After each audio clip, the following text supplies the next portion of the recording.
3월 16일 월요일 새벽 우리에게 주신 하나님의 말씀은 마가복음 6장 45절에서 56절까지의 말씀입니다. 오늘 본문을 통해서 예수님을 배우라 라는 제목으로 말씀의 은혜를 함께 나누겠습니다. 제일 좋은 가르침은 말로 하는 것이 아니라 삶으로 하는 것입니다. 같은 내용도 누가 가르치느냐에 따라서 배우게 되는 것이 다릅니다. 지식이 많은 선생보다는 자신이 가르치는 것을 삶으로 보여주는 스승이 최고의 스승입니다. 예수의 가르침은 제자들에게 때로는 감동이 되고 교훈이 되었지만 많은 경우에는 이해하기 쉽지 않았습니다. 예수님을 늘 따라다니고 예수님의 삶을 보면서 함께 지냈지만 예수님을 오해하거나 예수님의 진심을 이해하지 못할 때가 많았습니다. 그것은 자신의 욕망을 투사하여 보았기 때문에 그렇습니다. 제자들은 각자 생각하는 인생의 목표들이 있었습니다. 예수님을 따라다니면서 자신의 목표가 이루어지기를 바랬습니다. 그러다 보니 예수님의 가르침을 오해할 때도 많았고 예수님이 진정으로 하나님의 아들이요 성경에 기록된 메시아임을 믿지 못할 때도 있었습니다. 그리스도인들에게 신앙의 핵심은 예수 그리스도이십니다. 예수 그리스도께서는 오직 하나님 아버지의 뜻에 순종하셨고 그의 능력과 영광과 은혜를 가져오셨습니다. 예수님을 만나는 것이 하나님 아버지를 만나는 것입니다. 예수님의 말과 행동과 인격을 통해 우리는 하나님의 뜻을 알아가게 되고 진정한 신앙의 본질을 배우게 되는 겁니다. 자, 오늘 본문은 오병이어 사건 이후에 일어나는 일련의 사건들을 기록하고 있습니다. 이 장면들마다 예수님이 어떤 분이시고 또 무엇을 추구하고 계시는 분이신지를 우리는 배울 수 있습니다. 자, 먼저는 자가격리하시는 예수님이 나옵니다. 예수님은 종종 무리들과 일부러 떨어져 계시려고 할 때가 있습니다. 뿐만 아니라 제자들마저도 거리를 두고 혼자 기도하는 시간을 가지실 때가 있습니다. 제자들은 그런 예수님을 잘 이해하지 못했지만 예수님에게 있어서 사람들과 거리를 두고 스스로 자가 격리하여 하나님께 기도하는 시간을 가졌던 것을 우리는 주목해야 됩니다. 자, 오늘 본문 말씀의 45절 46절 말씀입니다. 예수께서 즉시 제자들을 재촉하사 자기가 무리를 보내는 동안에 배 타고 앞서 건너편 벳세다로 가게 하시고 무리를 작별하신 후에 기도하러 산으로 가시니라. 아멘. 자, 오늘 본문의 앞부분 내용은 이렇습니다. 예수님의 길을 예비했던 세례 요한이 감옥에 갇혀 있다가 참수당하여 죽게 됩니다. 이 소식을 들은 예수님은 괴로운 마음에 들판을 걷고 계셨습니다. 이때 예수님을 발견한 사람들이 예수님의 일행을 따라왔습니다. 예수님은 목자 없는 양 같은 이 무리들을 보시면서 불쌍히 여기시고 하나님 나라의 복음을 가르치셨습니다. 그리고는 허기져 있는 그들을 생각하셔서 오병이어 기적을 일으키셨습니다. 함께 식사하는 일은 영적으로 중요하고 의미가 있습니다. 우리가 구원받아 하나님의 자녀가 되는 것을 성경은 그분의 잔치 식탁에 초대되어 함께 식사하는 모습으로 종종 묘사합니다. 예수님은 그러한 영적인 구원과 생명의 식탁을 미리 베푸시는 분입니다. 그런데 이런 놀라운 일을 경험한 무리들은 예수님을 더욱 좋아하고 따르게 됩니다.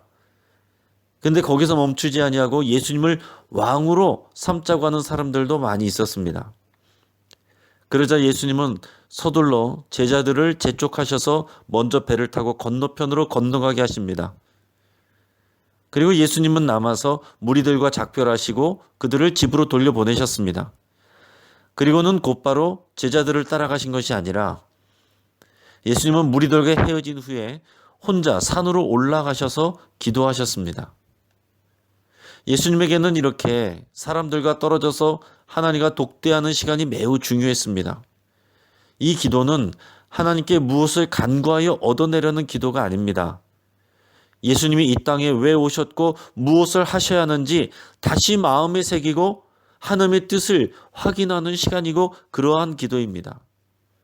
우리는 이 예수님을 배워야 하고 그러한 기도를 배워야 되는 겁니다. 요즘 우리는 사회적 거리두기를 실천해야 하는 이런 상황 속에서 혼자 있게 되는 경우들이 많아졌습니다. 여러분, 이 사순절 기간에 이 시간을 활용할 수 있기를 바랍니다. 너무 바쁘고 분주해서 하나님께 집중하지 못했던 것을 내려놓고 하나님의 마음과 뜻과 사랑에 집중하는 시간을 가질 수 있기를 축복합니다. 오늘 본문의 두 번째는 무리를 걸어오시는 예수님을 증거하고 있습니다. 예수님은 무태 혼자 계셨는데 바람이 점점 강하게 불어왔습니다. 그러자 배를 타고 바다를 건너가던 제자들, 여기서 바다는 갈릴리 호수입니다. 이 갈릴리 호수는 워낙 크기 때문에 바다라고도 종종 불리고 성경에 그렇게 기록되어 있습니다. 이 갈릴리 호수를, 이 바다를 건너가던 제자들은 물결이 높아져서 힘겹게 노를 젓고 있었습니다. 48절에 보면 예수님은 이 장면을 보셨다 그랬습니다. 여러분, 이것은 신적인 능력입니다. 캄캄한 새벽에 수 킬로미터 떨어져 있는 제자들의 배와 그 안에서 노젓는 제자들을 볼 수 있는 것은 인간의 영역이 아닙니다. 예수님은 밤 사경쯤, 우리 시간으로 한 새벽 3시에서 6시 사이에 바다 위로 예수님이 걸어가셔서 제자들에게 다가가셨습니다. 제자들은 예수님을 보고 유령인 줄 알고 소리 지르며 무서워했습니다. 예수님은 제자들에게 말씀하셨습니다. 안심하라, 내니 두려워하지 말라. 하지만 제자들은 예수님의 이 말을 듣고도 마음이 진정되지 않았어요. 칠흑 같은 어둠 속에서 예수님이 무리를 걸어오실 거라고 누가 생각했겠습니까? 예수님이 배에 올라타시자 곧 바람이 그쳤습니다. 제자들은 심히 놀랐습니다.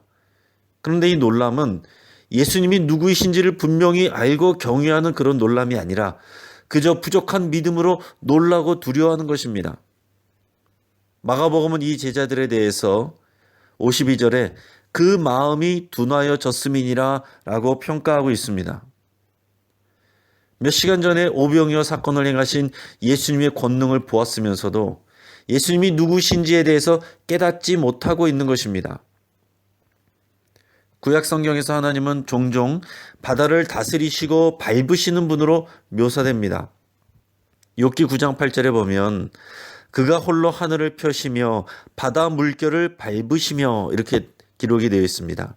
시편 77편 16절에 보면 하나님이여 물들이 주를 보았나이다. 물들이 주를 보고 두려워하며 깊음도 진동하였고 라고 기록하고 있습니다.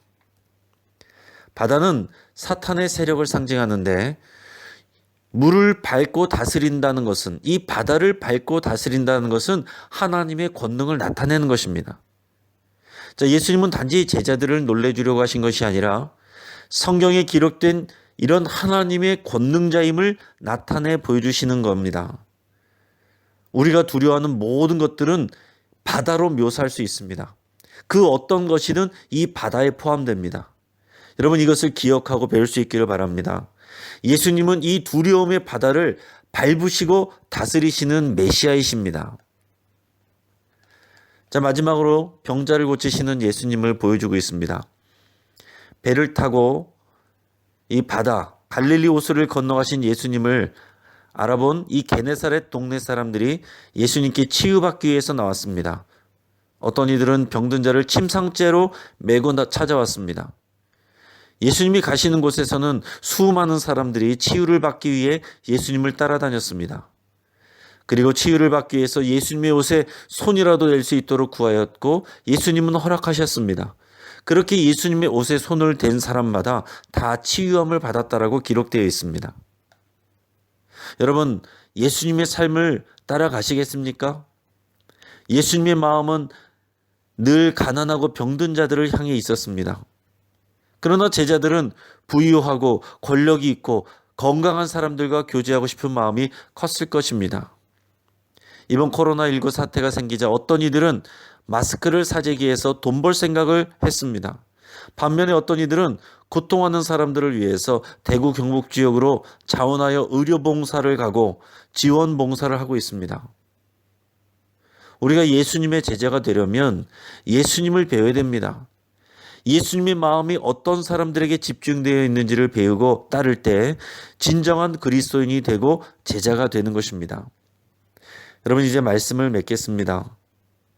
예수님은 이 땅의 왕이 되고자 하신 것이 아니라 십자가를 지고 죽으심으로 온 인류의 왕이 되시기 위해 오신 것을 기억하시기 바랍니다.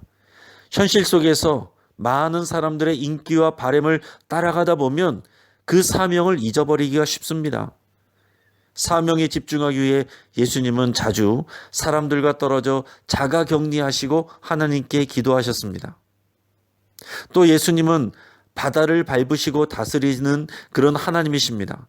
우리의 모든 두려움을 밟아 이기시며 우리에게 두려워하지 말라라고 말하시는 이 예수님께 여러분 집중할 수 있기를 바랍니다. 그리고 예수님은 가난하고 병든 자를 만나셨습니다. 이 땅에서 그들은 비참하고 고통당하는 사람들이었지만 오히려 그런 상황과 가난한 마음 때문에 예수님을 만나는 은혜를 누렸습니다. 예수님이 찾으시고 관심 가지시는 사람들에게 우리의 마음을 기울일 수 있기를 축복합니다. 이제 이 말씀을 붙잡고 함께 기도하겠습니다.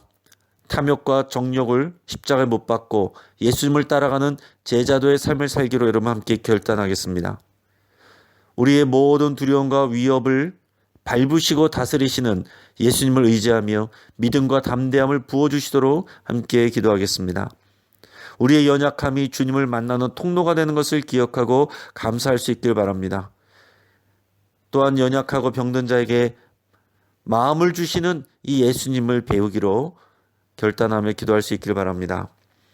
코로나19 사태와 관련해서 매일 낮 12시와 밤 9시에 여러분 기도하시길 바랍니다. 이 위기가 교회의 새로운 믿음의 기회가 되기를 위해서 기도하시고 여러분이 더 새롭게 기도하는 기회가 될 수 있기를 위해서 같이 기도할 수 있기를 바랍니다. 미국 원주민 사역하시는 이용호 선교사님을 위해서 함께 기도하겠습니다. 코로나19로 사태로 인해서 이 미국에 있는 이 선교 사역에서도 어려움이 생겼습니다. 장마당 사역이 제한되었다고 합니다. 성령님께서 인도해 주시고 위기가 기회가 될 수 있도록 함께 기도하겠습니다. 환우들을 위해서 함께 기도하겠습니다. 우리 국상호 성도님 폐혈증으로 지금 중환자실에 계신데 염증이 약간 줄어든 상황이라고 합니다. 하나님께서 우리 국상호 성도님 또 부인되는 정명심 집사님에게 하나님의 평강을 부어주시도록 위해서 함께 기도하겠습니다. 안규복 권사님 오른쪽 어깨에 염증 제거 수술하고 인공관절을 넣는 수술을 받으셨는데 오늘 퇴원하시게 됩니다. 쾌유를 위해서 함께 기도하겠습니다. 항암 치료 중인 황복희 집사님, 황수경 성도님 위해서 기도해 주시고 우리 교회 안에 암 수술 받으셨던 분들이 여러 분 계십니다. 재발하는 일이 없이 건강관리 잘할 수 있도록 위해서 같이 기도해 주시고 박범진, 김동욱 청년 손이 치유될 수 있도록 위해서 또 그들의 믿음을 위해서 함께 기도하겠습니다. 또 우리 교회 안에 여러분 주변에 또 가족들 가운데서라도 우울증으로 힘들어하는 성도님들 있으면 위해서 함께 기도하겠습니다. 외신들의 이 전염병 사태에서도 차분하게 질서를 지키는 한국의 감명을 받고 배우려고 한다는 소식들이 뉴스들이 있습니다. 행정공무원들과 생명 걸고 사명 감당하는 의료진들에게 하나님께서 지혜와 용기를 주시기 위해서 기도하시고 교회가 더 성숙한 모습으로 사회의 본이 될 수 있도록 함께 기도하겠습니다.